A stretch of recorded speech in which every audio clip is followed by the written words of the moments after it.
The world has already seen previews of the next two Final Fantasy games, but they're still a way away. So to tide you over comes Dissidia for PSP.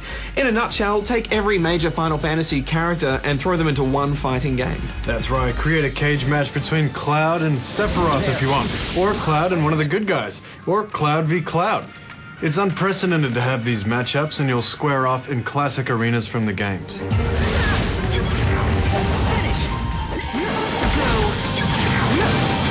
They've gone beyond respecting the source material here. Of course, we expected certain abilities to be in the game, but imagine our surprise when we saw Sephiroth's famous downward freefall sword lunge.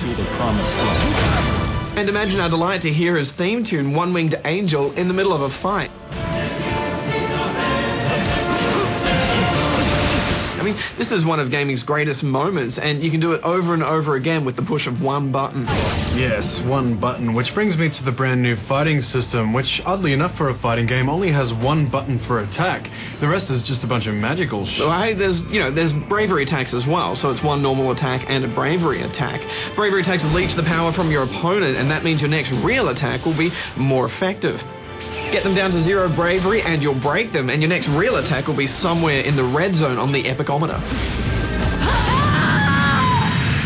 And here's the kicker. If you score one normal attack, your bravery is reset to normal. This creates a fighting system based on risk management. How much bravery will you leech before you decide it's time to strike?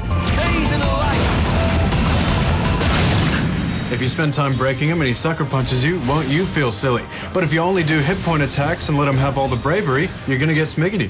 A few bravery attacks will send your opponent flying, at which point you have the option to do another bravery attack and send them flying again, or go the slower HP attack. The other player then needs to decide whether to dodge quickly or wait for the bigger attack. If the dodge is successful, the defender becomes the attacker, and the minigame continues until someone gets punished. There's enough in the way of visual and verbal cues to react to what attack they're going to do, but there's also a large window for the attacker to press the button, so you can play a little mind game with your prey. These mid-air mini-games may be simple, but they look great, and each stage escalates the conflict, not only in height, but also because of the ever-increasing bravery. It's a shame some levels have ceilings, because you get trapped with a bad camera angle, but if you don't like a part of a level, why not destroy it? Shine! What does add depth are the customizable abilities. You can't make your own, but you can choose from different ones and then change the controls. Some abilities act as a dodge as well, and you'll mainly find this on melee fighters to balance out with the spellcasters, some of whom have very long range, seeking missiles, or just a wicked tricky laser. Junk, it may be style over substance, but I don't think I've ever seen a fighting game with so many elaborate moves. Yeah, they went all out on the shiny. Shine! Which is more than we could say for their storytelling techniques. Titus, you scared me. That guy in gold, the Emperor? Look, bro, we've been through this. I didn't pick you because your voice acting is terrible.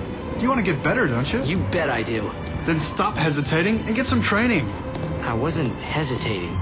An unhealthy obsession with crystals isn't the only bad habit Square Enix have brought over. The inclusion of gear and character levels cheapens the fighting system by unleveling the playing field. And the concept of grinding to take on higher level enemies? I'm willing to accept this is about fan service and the focus is firmly on the cool factor, but I'm not sure what these things bring to a fighting game.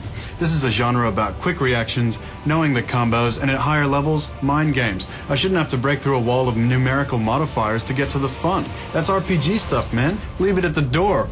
Leave it at the door. I kind of scared myself there. Well, leave it at the door! Well, we're reviewing Soul Calibur soon, and that's a fighting game with gear. Yeah, but at least they had the good sense to create a competitive mode without all that unbalanced gear stuff. But more on that later when Soul Calibur has its chance to shine.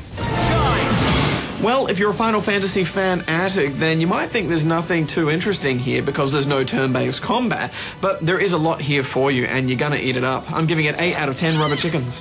At the same time, fighter fans will be better off going with a real fighting game. After a while, the cracks in the fighting system start to show, but the variety in spells and abilities is enough to keep the fun factor alive. I'm giving it 7 out of 10 rubber chickens.